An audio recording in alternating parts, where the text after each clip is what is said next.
होली की कथा। बहुत समय पहले हिरण्यकश्यप नाम के राक्षस ने ब्रह्मदेव की तपस्या करके उनसे वरदान मांगा। ब्रह्मदेव, मुझे वरदान दो कि मैं हमेशा अमर रहूं। मैं तुम्हें ये वरदान नहीं दे सकता।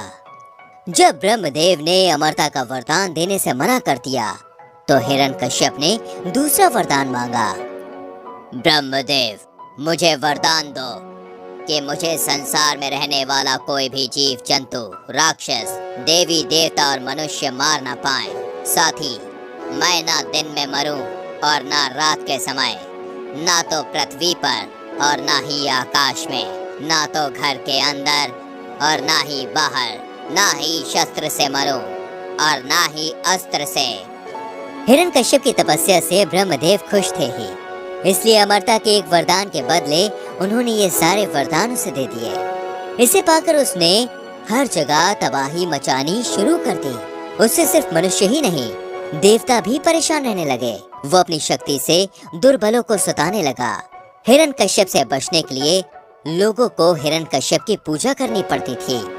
भगवान की जगह जो भी हिरण्यकश्यप की पूजा करता वो उसे छोड़ देता, और जो उसे भगवान मानने से मना करता वो उसे मरवा देता या अन्य सजा देता। समय के साथ साथ राक्षस हिरण्यकश्यप का आतंक बढ़ता गया।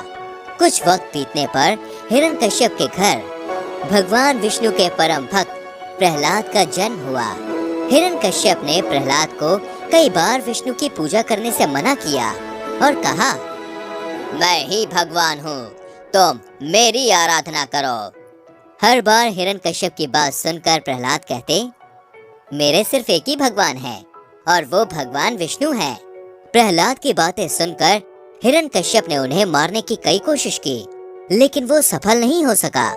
भगवान विष्णु अपनी शक्ति से हर बार हिरण्यकश्यप के सारे प्रयास विफल कर देते थे। एक दिन हिरण्यकश्यप के घर उसकी बहन होलिका आई। होलिका को आग में ना जलने का वरदान प्राप्त था।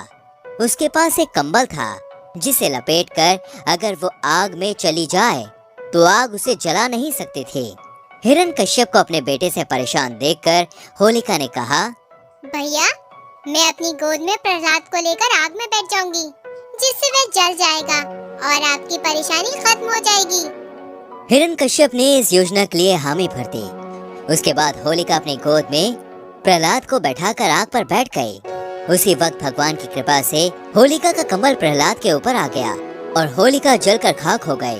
प्रहलाद एक बार फिर से प्रभु विष्णु की कृपा से बच गए।